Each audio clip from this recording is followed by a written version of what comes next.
Hello everyone, and welcome to a new series that I'm doing. This will be a new Minecraft interview series. I'm really excited to show off what the basic premise of what's going to be going on here is. This world I have set on super large biomes, and I've gone ahead and made this little spawn area. So whenever we have new guests who spawn in, they have something to kind of look at. And then, other than that, that's basically pretty it. It's kind of plain. There's a village over here. Oh, it looks like we have our first guest. He's already here. Oh, and he died. Okay, well. So basically, this is what is gonna be. Let's go ahead and go and talk to Joe. Joe's here, so let's go talk to him. Hey, Joe. Hey, thanks for connecting and being on the show. Thanks for having me, Chad. Glad to be here. This is gonna be great. So the premise of this is that let's just go ahead and chat while we build something in this world. Do you have anything in mind? You know, I was thinking this is a nice little civic center, except, you don't have a library. You got some potatoes, you got some crops, but no books. So why don't we take that on? Yeah, let's build a library. Where do you want it? There's a cool little hill right here. There's this one. This one looks pretty. This plot right here is very already cleared. Yeah. That's convenient. Let's do that. How big is this thing gonna be? I don't know yet. Why don't we could, kind of build a path to it and get a sense for that. Okay. I'm really bad at this, apparently. Yeah. I hope the server is gonna hold up here. So first, I want to let you explain to people who haven't seen of you or heard of you before. What are you known for? What do you do? What's your elevator pitch for someone who's meeting you for the first time? Well, if someone is meeting me for the first time, chances are they're meeting me in real life. And in my day-to-day, I talk more like this. So I would say, yeah, my name is JoeHills. I do a YouTube channel, and it's pretty goofy stuff. I've got a, decent education. So what I do is I juxtapose all that book learning with sounding like I'm straight out of the sticks, being from Nashville and all. We all have to know how to talk like this, so if we ever get pulled over, we can look like we belong. I got a friend with goggles, and he's half Japanese, and anytime he gets pulled over, he just goes from talking like, whoa, hey man, what's up to... Oh, howdy, officer. No. We weren't going to set that bamboo up on top of the dam there. We were just going poling down the river. And, pro tip, if you ever use bamboo to make a railroad track, like down a dam for your sleds because it's summer and you can't go sledding in the summer because there's no snow, that goes faster than you go on snow. You fall off of that, you will actually, burn a hole in your nylon shorts. So maybe wear protective clothing. Okay. A good tip. Man, this is gonna be a romp of good experiences you've had before, and so I'm just gonna replace your filters with ones that don't look terrible. That's fine. This is incredibly judgmental person. This is kind of like a muddy kind of. So you're from Knoxville, Nashville. Wow, you can't get that wrong. Yeah, Knoxville is a different city that does not have as many things. No. Were you born there? No, I've lived in Tennessee most of my life, though. Oh, cool. So, and that seems to be like a very, like on your channel, like throughout your videos, that's like a real distinguishing thing that you mention a lot is, and to me, I actually met you in person at PlayOnCon first, and I experienced the JoeHills who talks not so like, I don't know, like a character. Well, that's my authority voice. You are not pulling me over and asking me to justify how many rubber rafts I have in my trunk. Yeah. Okay. So now has that ever set you back, that you sort of character that you portray? Do you think of it as a character? I don't think of it as a character. I think of it as an excuse to say what I want to say. Because, for example, let's say that I said something that, somebody at my day job didn't like. I could always kind of point at it and say, well, clearly I was being goofy. You guys know I don't talk like that when I'm being serious.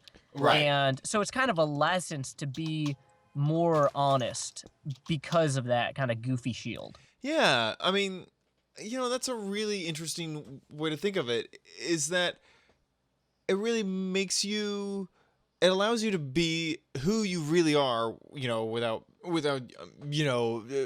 being a jerk Well, it's not whatever being have a you. jerk because I don't say hurtful things in Right. general. I Right. just I want to be able to speak my mind on things. And also, when you play a lot of video games and you talk while you play them, you start mixing up your words sometimes. And speaking like this, it makes it sound like any malapropisms are actually intentional when they are not necessarily all intentional, which is Yeah. a additional bonus there. Yeah. So, how did you get started? When did you start making YouTube videos, like Minecraft Well, I stuff? started making YouTube videos and Minecraft videos at the same time, actually. It was June 26th, 2 years ago now. I know that because it used to be shown on my YouTube channel. And it was just something that I wanted to practice being funny. And I figured, okay, I've always had kind of a shotgun approach when I make things where I'll try something, kind of pilot it, see if it goes anywhere. And the YouTube thing just kept going places. And so I kept with it. Okay, and but by shotgun you meant like, let's just try it, let's just do it and see where it goes. Well, not just let's just do this and see where it goes, but let's do like 4 or 5 things and see where they go. Got it. And if one of them is promising, then I'll follow up on that rather than the others. So, would you consider yourself more of like a doer instead of like a planner, or No, does no, that no. not I quite? just I do plan things. I do research for things. I just think it's important to iterate. You know, you have an idea, you try it. So like it's easier for me to make things that people like if I practice making things regularly. And if I try making new things, I'll learn something different every time, rather than just doing the same thing constantly and not learning anything. Right, right. And was YouTube your start, or had you done something else before making videos? Well, I had done a few videos for random stuff I'd done before, but never on YouTube. I had made a Half-Life 2 mod that would make Half-Life 2 from the third person far away, kind of like Smash Brothers looks like, and I called that Ant Farm Source. So like my first video that ever went up on Google Videos was that. I had a video of me trying my slap chop for the first time that I just hosted on my own webcomic server. Wait, slap chop? What? A slap chop. What's that? It's a machine that you slap and it chops vegetables. Oh, yes. I wanted It slices, it dices it. yeah, that. And I wanted one so I could use it to make nachos with. And what I did not realize was that this machine is not optimized for making any sort of for slicing any sort of cheeses, which are integral for nachos. And so there's just this video of me trying to slap a bunch of cheese and it not working and me getting really upset that I did. Which I mean is probably still on the internet. I don't think I ever removed it from my server, but yeah, it's just not on YouTube. That's funny. If only it still lived on. Okay, so now before you had done something before, like sketch or something before. Well, I hadn't done sketch comedy really. I'd done web comics and I'd done a satire newspaper, which means kind of like making fun of politicians and random stuff like that. Nice. Okay, so cool. And now you made a mod. Now, would you consider yourself a programmer? Yeah, that's my part of my day job is I do web database and graphic design, which covers a good swash of everything there. But yeah, no, so I do programming. Oh, that's cool. Essentially, that mod in particular took me something like I don't know, 8 hours a day for an entire summer. I would come home from a job I had in manufacturing where I could spend all day thinking about the code and what I was going to do when I got home. And then I, would come home and make it. And so that was a really rewarding summer for me. However, it was not something that I could keep up once I got back to school. Right. One rewarding summer. I just kind of let that go. But it was a fun proof of concept. Would you consider yourself, I don't know, a gamer on top of like programmer and all the other stuff you do? What do you mean by a gamer? Yeah. I mean, well, like That's a kind of an odd term to use to describe somebody who plays video games on YouTube for hours a day. well, I don't know that I agree with that. Yeah, no, like more like, have you always played video games, like from younger on? I'm giving you a hard time. I don't think you're going to interview anybody who does not consider themselves a gamer in some way. Yeah, you're right. I mean, I guess what I'm like I'm trying to justify, but like you could be a casual gamer. You wouldn't really be Well, getting. I mean, okay, think about it. What we once considered casual games, people now spend $50,000 buying imaginary currency for. There Yeah. is no, like, the word gamer maybe should be retired just because it's, or even saying like a hardcore gamer. Like somebody who spends $60,000 on, some crazy Facebook game is more hardcore a gamer than I am. I don't have that kind of money, or time, or lack of discipline. I don't know. So I feel like labels a lot of times in communities are used to exclude people. Hmm. And so I try to avoid them as much as possible when describing myself. I might say I make things, but I don't call myself a maker. Even though, like, because that has its own magazine and convention series, and like every word seems to eventually get taken up by some group or another, and I just don't want to deal with the politics of it all. Yeah. Okay, so I want to get back to the inception of making videos. In the beginning, did you see anything that really prompted you to start to like kick it off? Was there a beginning? Well, I gotta say, I loved that My Drunk Kitchen show that Miss Hannah Hart did. She is intensely talented and also hilarious. And Yeah. I was watching that and thinking to myself, that is the perfect YouTube cooking show. I couldn't do anything better. I couldn't do a better cooking show. That would be the cooking show I would make in a perfect world. And so when I started thinking, like, well, what if I did do something for YouTube just to practice being funny? It seems like the medium has evolved to a point where it wouldn't be a waste of time. What would it be? And I kind of thought, well, maybe I'll do something with Minecraft because they got that really good terms of service that lets you do that. And why don't I give that a spin? Cool. And just like you said before, you did your research on that once again to make sure to check out the terms of service. So, when you chose to do Minecraft, was there anyone who kicked you off in that? Who inspired you to pursue Minecraft? Well, I don't know that I would use the word inspired, but I knew that my friends from the Dead Workers Party, who I'd known for years from hanging out with them at conventions and whatnot, did a Minecraft show, the Shaft podcast. And so I figured if I make something good enough, they'll talk about it on the Shaft, and that way, at least somebody will watch it. Mhm. And also, I'd already, I was making a webcomic and some other stuff. So I knew I would have some audience just from people, like if I posted the YouTube videos and the news posts, somebody would, click over and check those out. That's great. The Dead Workers Party guys are awesome. Now, I hate to say this. I haven't read your webcomics. Can you explain that a little bit to me?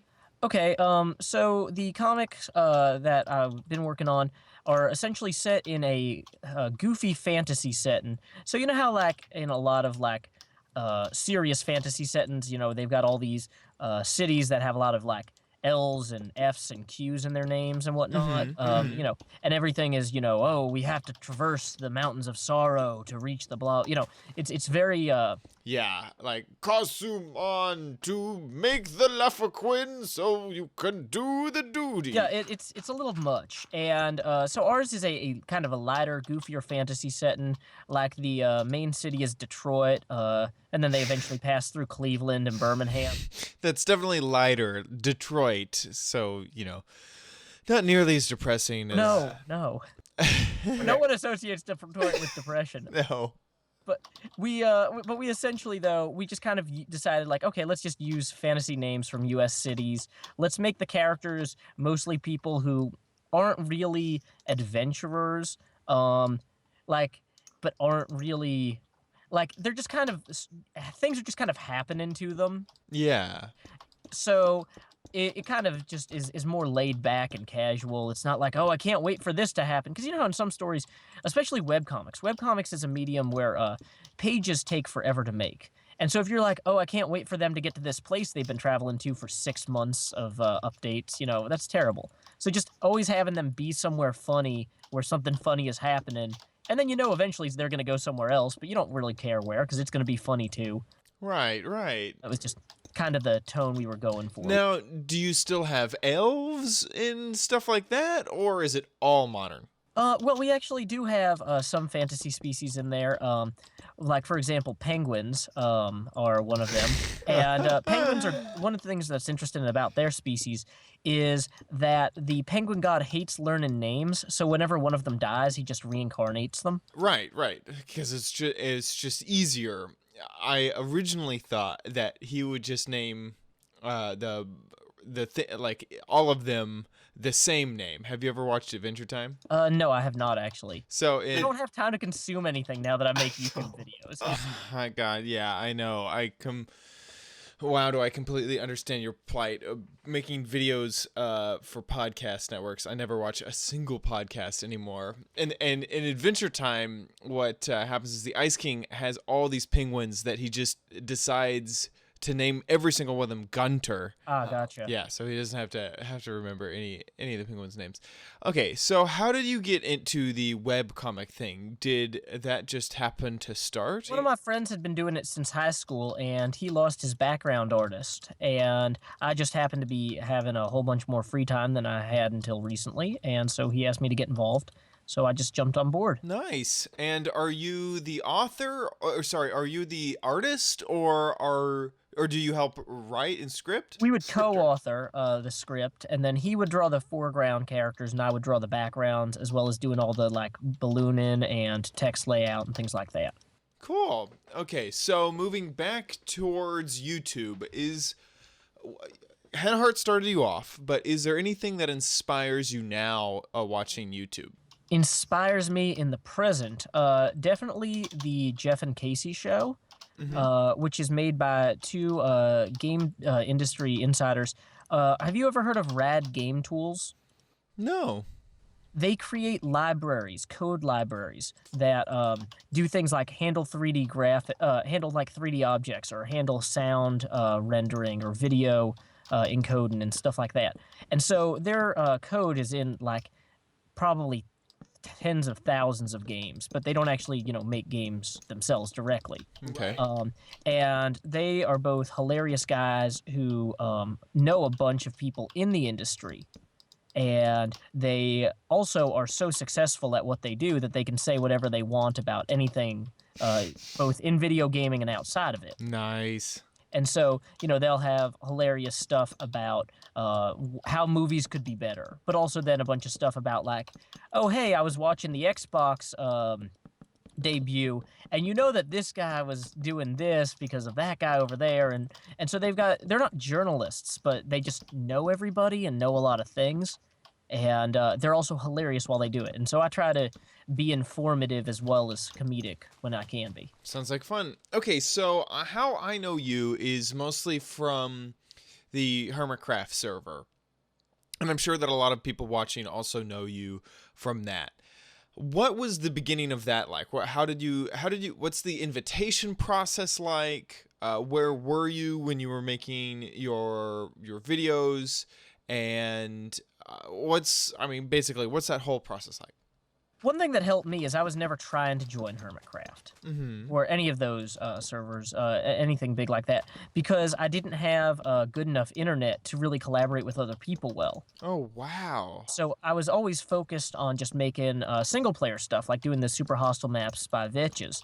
And so actually Generic B approached me because the server was primarily made up at the time of very technical players, a lot of Redstone geniuses, and he felt like it would be good for the server to have a little bit more, I guess I would say comedy. Yeah. Something homegrown. Or something to keep it from just being technical players. Yeah. And somebody to give them opportunities to bounce off. Because when you have everybody who, like, essentially they didn't have anybody to explain anything to, because they all immediately would understand anything they built. And, so when he approached me, I was actually super dubious. Because I was doing fairly well on my own, doing super hostile maps and working with Andy Buchanan on her map book crossovers. Have you heard of Andy Buchanan? No. She is a New York Times best-selling author, and what's interesting about her in relation to video games is that unlike, J.K. Rowling or whatever, where a bunch of people make a Hogwarts map, but she has nothing to do with it. Andy Yeah. Buchanan actually hires Vetches of the Super Hostile fame to make maps based on her books. So crazy. So when you're reading the book, you know that there's going to be a great map out there made by Vetches. Yeah, Vex, The map maker. Right. And you can call him Vex if you want. He actually, I didn't know how to pronounce his name. I always wondered why you called him Vetches. Well, I didn't know how to pronounce his name when I was making the first of my videos playing his maps, and he said to me later, it's not pronounced that way, but if you change it now, it won't be the same. So I'm going to give you a special dispensation to say my name incorrectly. Vetches. Vetches, yep. Anyway, though, so, I had been doing stuff with him and with Andy Buchanan, where she would actually send me early copies of things to play, or, so my videos could go up right when the book launched and stuff like that. Mm-hmm. So I felt like I was doing pretty good. And so then, this guy who didn't really know anything about asked me to join the server with a bunch of people I don't really know about. And in webcomics, there's a lot of, or back in the day, 15 years ago, there were a lot of networks where people would try to get you to sign up with them and Right. part of their web ring, and you might be signing away the rights to your intellectual property without realizing it. Yeah, we've kind of seen that with YouTube networks recently. Yeah, precisely. And so, not knowing him or anything about his server, I had this huge list of questions about, I retain all rights to my content. Will there be any restrictions on what I can do? Will there be anything that I am compelled to do? Because, I don't want to find out that you guys made some sort of deal for sponsorship, and now I have to promote a product I don't believe in. Yeah. Because that would not be cool. Yeah. And that's the sort of thing where I didn't want any part of it. And so he was very, very good at explaining everything and very patient with me. And so I agreed to, join on a provisional basis. And it ended up being a lot of fun. And I feel like I've gotten a lot out of it. But at the time, it wasn't something I was looking for. Okay, cool. Neat. Now, do you feel like that has been so far your most successful thing, or maybe something else? I don't know.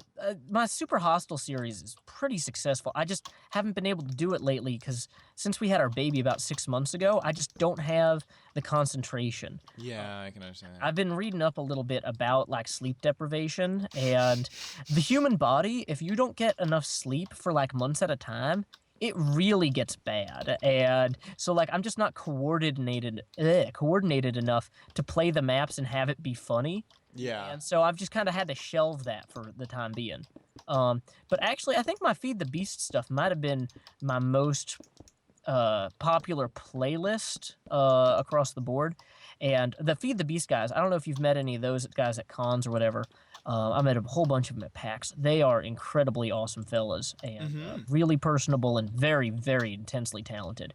So that's what I love about the Minecraft community is it's not just about one server you play on or one thing you do. It's just people making awesome stuff everywhere you look. Yeah, I completely agree. The Minecraft community has been absolutely amazing. Now, I kind of wonder, what do you think about Feed the Beast now? Because there was a huge rush to Feed the Beast because it was so new and so fresh, and a lot of people jumped on it. I remember that I really preferred it when it came out over normal Minecraft. Do you still feel the same way? I really like it still. I'm actually kind of between Feed the Beast series right now because essentially the server I was playing on, there was a glitch in my area where I built all my stuff where I wouldn't, essentially if those chunks got loaded, it would crash the server. And so it was so disheartening not being able to play, losing my base that I've just kind of been taking a break from it. I'm waiting for the new version to come out, and I'm hoping to get back into it pretty intensely. Yeah. It's just when you spend that much time, in my case, I had built a combination of a Red Power 2 frame motor system, which is like a fly-in air base, and built Thaumcraft stuff all into it. Oh, yeah. My entire, everything I needed for all my Thaumcraft sorcery, and it would fly around anywhere I wanted it to. So cool. Flying magic tower.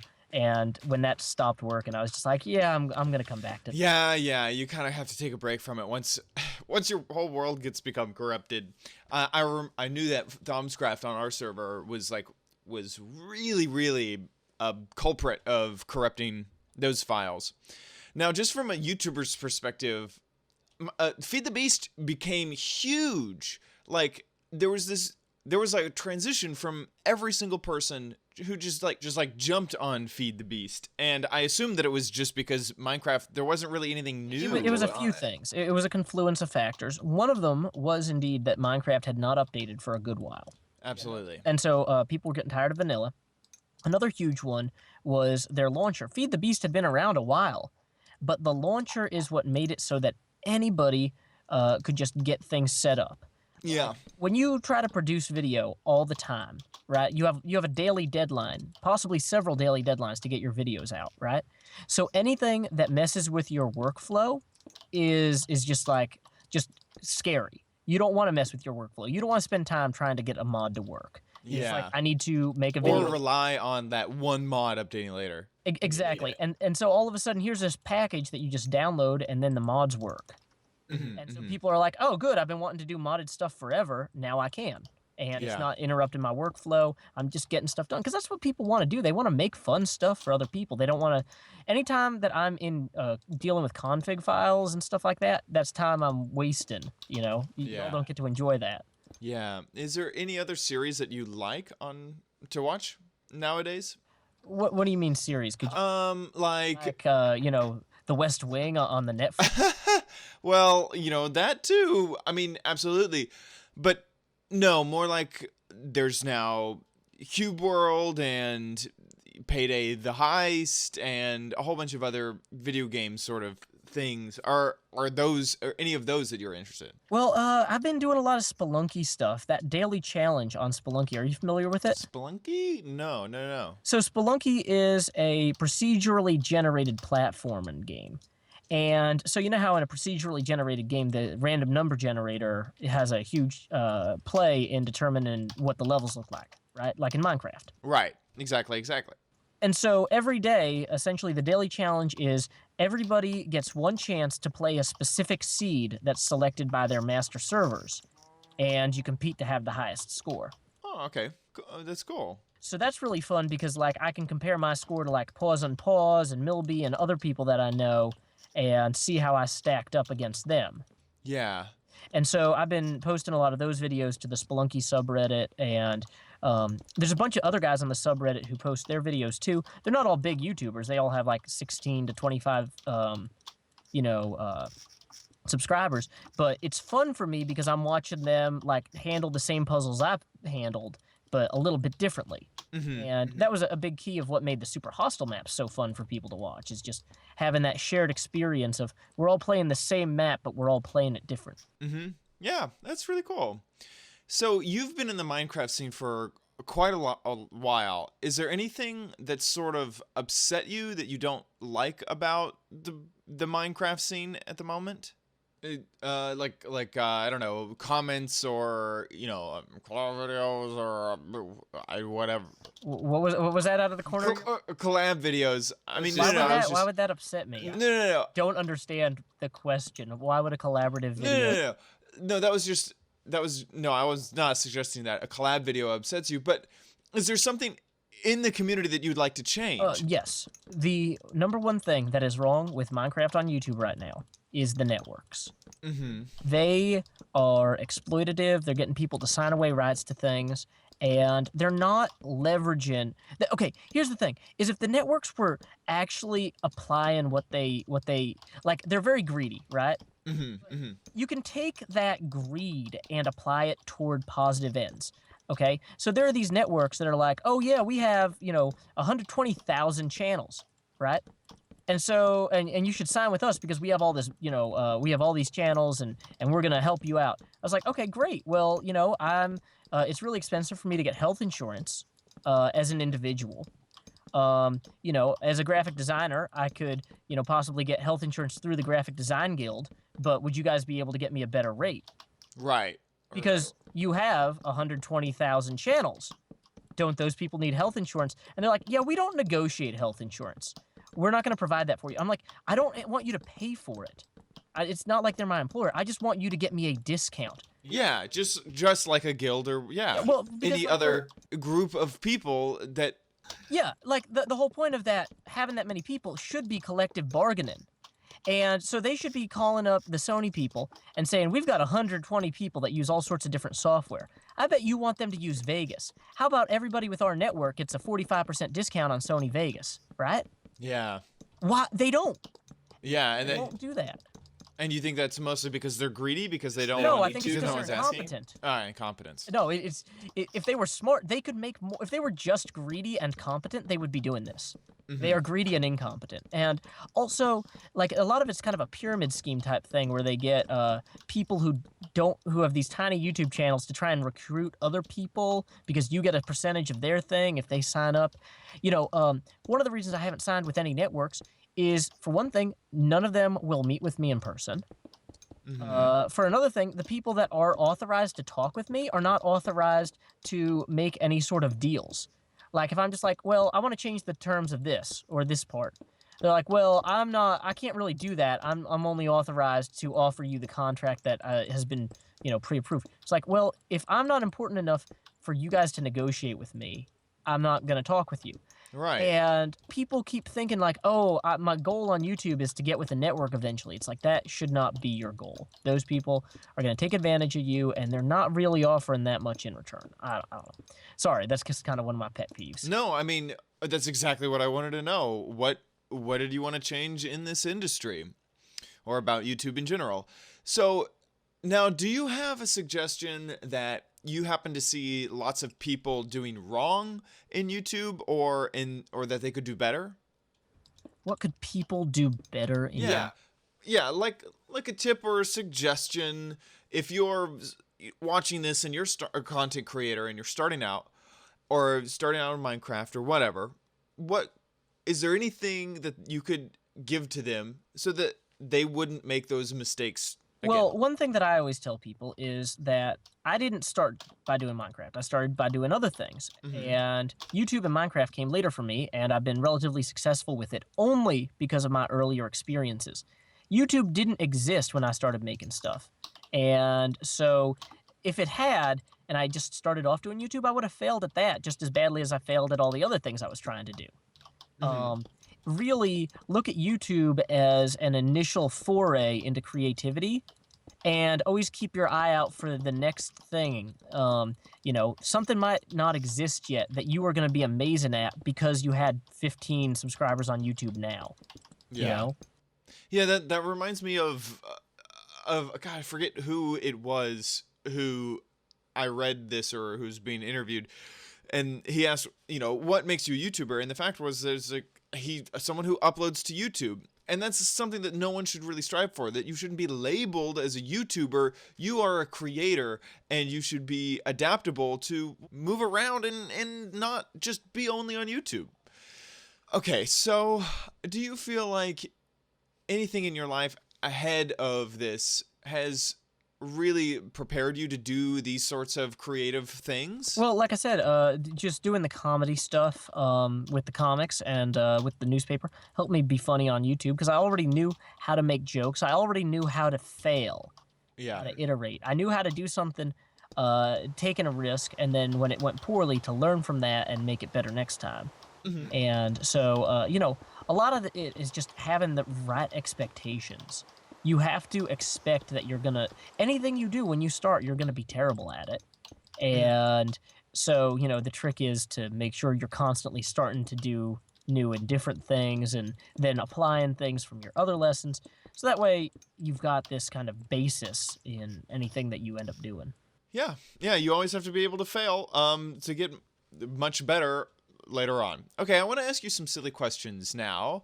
One, when you were a child, what did you want to be when you grew up? Radio host, which does not exist anymore. No, they don't. So ironically, I'm doing something incredibly similar, but I don't have a degree in communication or broadcasting because I didn't think it would help. Yeah, no, it definitely wouldn't. Yeah, I mean, that's kind of what happened with me too, is I'm here. I'm doing it now. Why do I need to go grab a degree in it? And in entertainment, I'm an entertainer. Doesn't make sense. Well, I'm not ruling out going back for like an MFA in like script writing or anything like that, but just, that's what I wanted to be when I grew up, radio host, talk radio host. Now, even at what age did you want to do that? Was that through high school or? That was like starting off. I used to listen to radio when I would do my homework in like second grade all the way through high school essentially. But it was just one of those things, like by the time I got toward the end of high school, I realized, okay, these jobs don't exist or won't exist by the time I'm done with college. So yeah. Okay, one more silly question. What is your favorite, and I'm going to try to do one of these every sort of episode for every guest. What is one of your favorite things? But I'm going to ask a weird version of that. The question is not going to be normal. So what is your favorite grocery store? Whichever one's closest. I mean, I think it's you don't have like a Safeway that you have like a card carrying member of Safeway. I mean, that's the sort of thing, like I just figure like if there's a grocery store nearby, that's gonna be the one I go to. I'm a firm believer in shopping locally because I really think that the best way to stop people from turning to crime is to have jobs for them. And so if the people who live near me have jobs, then I won't get my car broken into as often, right? Right. That's just how I think, I guess. Help others so that you don't have to worry about them. Right. I mean, that's why I shop at the farmer's market, because I don't want the farmers. They have pitchforks. Yeah, man. They don't really carry torches as often these days. Those have kind of gone out of the vogue. You never know, though. I mean, come on, those guys. You just can't put them past them. You really. I mean, I would be very worried if I saw, like a farmer in a dark alley. Cool. Well, I think we're just about done here. What are you working on over there? I'm just putting some last-minute shelving in, that sort of thing. Nice. Over here, some lights, that sort of thing. I was thinking over here that this would be some sort of thing, like this would be where you return your books or something, like a library station. If we wanted to be really fancy, we could have a hopper set up with a chest and a... Oh, yeah! Oh, my gosh. So let me get out a hip hopper here, and... I'll get the chest. Okay, see, this is excellent. This is teamwork here. Here we go. Check. Oh. Actually, I guess you need to put chest. There you go. And we'll have a little opening. Yeah. Put a wood floor. Yeah. There you go. Great, and then we'll just get a bunch of books out of decoration blocks, I think, or I don't know where books are. Yeah. Search. If you search is your friend. There we go. I got a whole bunch for you, and just toss them all in here. Yeah, just toss a bunch of books in there. There we go. Librarians, be happy. Oh, I'm tossing books in your face. Yeah, that's fine. Okay. Yeah, okay. Apparently, I'm not great at throwing things in there, but we get the idea. Yeah. Well, this is great. There's even some seeds and stuff in there, and I'll even throw a wooden axe in there just to be safe. It's never too early to plant the seed of learning. No. Hopefully, it'll grow in their minds. One last thing I'm looking at is I'm thinking these we didn't really do anything with these fences. Bleh. Whoops. You want to get rid of them? Or at least bring them, I don't know, they don't... What were they supposed to be? They were just for texture. Oh, yeah, okay. And I'm not sure that they're doing that well. I think that every public building needs some plants. Oh, that's a good call. We need to bring some life in. Pots now that you can put in as well. The flower pots. Will these ever grow into trees? I don't think we have to worry about that. What if you put them in the pot? Okay, here we go. And pot and put... Add some flowers as well. So yeah, you can just set these on top of different places here. What makes a good stand? I think maybe stairs upside down. That would be good. That'll be a good shelf. There we go. So let's see. Any other questions while we? Yeah. Let me think of one. Do you have any hobbies outside of Minecraft? I wish I had more of them. But at this point, Minecraft is eating a lot of my time. I do write humorous role-playing games, and so that's another thing I do. I like just making funny things in general. I like hiking. Let's see. Right. Okay. This is something that I just remembered. Um, I've always wanted to ask about the pool series, the swimming pool series, where what was the idea behind that? How did you come up with something like that? Or to come out of the swimming pool and read something like tweets, right? It's tweets that I had made in like I essentially downloaded my Twitter archive, Uh-huh. posted or I selected out of those like 12,000 tweets the funniest ones, Uh-huh. and then I read them while I emerged from a swimming pool because I thought, nobody's gonna go back and read my old tweets, so I might as well do it. So there we are. And some people, any sort of experimental series like that, you're gonna have a few people who absolutely love it and a few people who don't get it at all. Right. And you need to be ready for that. At the same time, every series like that is an opportunity to expand your audience to people who wouldn't like whatever you normally make. And so, because people like, there's a million vanilla LP series, right? Nobody's going to say, oh my God, I saw this new vanilla LP series. Let me post it to this news group I'm a big person on, you know? But if somebody sees like, oh, hey, there's these videos of this guy with a southern accent talking about comparing translations of the Tao Te Ching and comparing certain elements to Super Mario Brothers, like they're going to go on their literature news group and be like, okay, am I crazy? Am I imagining this? Okay, check this out. This is Share this on Facebook immediately. Yeah, like I can't believe someone made this. Yeah. And so it's one of those things where you get by doing something new and different, you get kind of an opportunity to bring in new fans who might also enjoy your other stuff but wouldn't have found it because they don't search for vanilla LPs. There are a million vanilla LPs. There are a million Super Hostile series. There are a million Feed the Beast series. We've really we're approaching saturation in a lot of ways with Minecraft content, and so I always try to make sure that I'm doing something different and weird, so that way even if those series don't take off, I've learned something new. Like I'd never filmed anything involving a swimming pool and water before, right? Mm-hmm. So now if I have an idea for some sort of short film or something like that involves water, I'll be more comfortable filming around it, and so I'm picking up technical skills as well. Cool. I don't know if this might be of interest to you and your audience. I've kind of got this triangle. Like, are you familiar with the fire triangle where you have to have an oxidant, heat, and fuel for there to be a fire? Yeah. Yes. Yes. Okay. So a graphic designer at a conference proposed a fame, fortune, and fun triangle, where if you're trying to figure out which jobs to take, you want jobs, ideally, that fill all three. That'll make you famous because everybody's going to talk about it. Right. Be fun because you want to do stuff you like. And that will make you a lot of money, which is the fortune.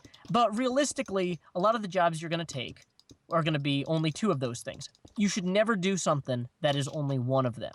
That's good advice. Because it just will be a miserable experience. And like if you're doing something just for the money, then that's going to be a problem. But if you're doing something for the money but having fun doing it, that's different. Right. Or you're doing something and you're making money and it's like really like if Pepsi hired me to do a bunch of Pepsi ads, I might not have a lot of fun doing the Pepsi ads, but I'd make a lot of money and I'd be on a lot of televisions that would help me with my own projects later. Right. And what I tell new YouTubers is for fortune, it doesn't necessarily have to be money. Consider education and skill development in that same pool. So if you have an opportunity to make a new project where you learn something and you make money, or you learn something and you have fun, then, those two conditions are enough to keep going with it.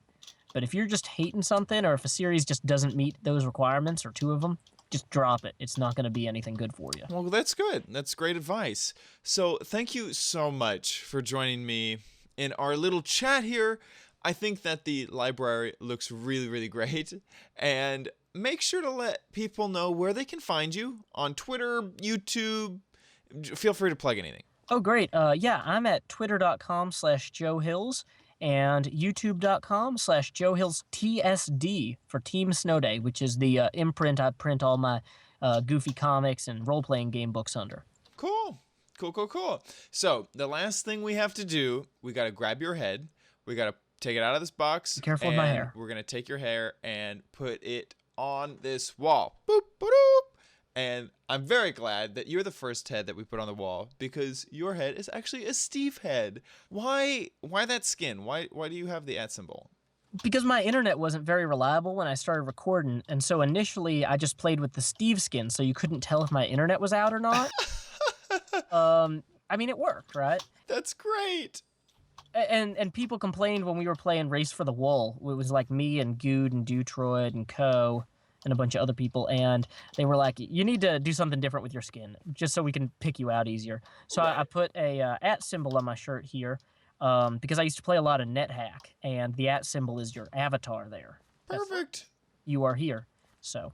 And you've fixed the internet problem since. Well, I use a non-trivial amount of the YouTube money to pay for better. Woo! Well, I'm glad you have good internet now. Well, thanks. I guess we should have, after we have a whole bunch of people on, we should get people back on. We should recycle people. You could also do a reunion episode. Yeah. Where you bring in, like, okay, I interviewed a bunch of people. Now here's 4 of them. They're going to argue about why each of them is dumb or wrong. Right. Like, hey, now that we have you all here, debate amongst yourselves. Who is coolest? Very cool. Well, thank you so much. We will see you next time. Bye. Keep adventuring. OMG, it's Chad!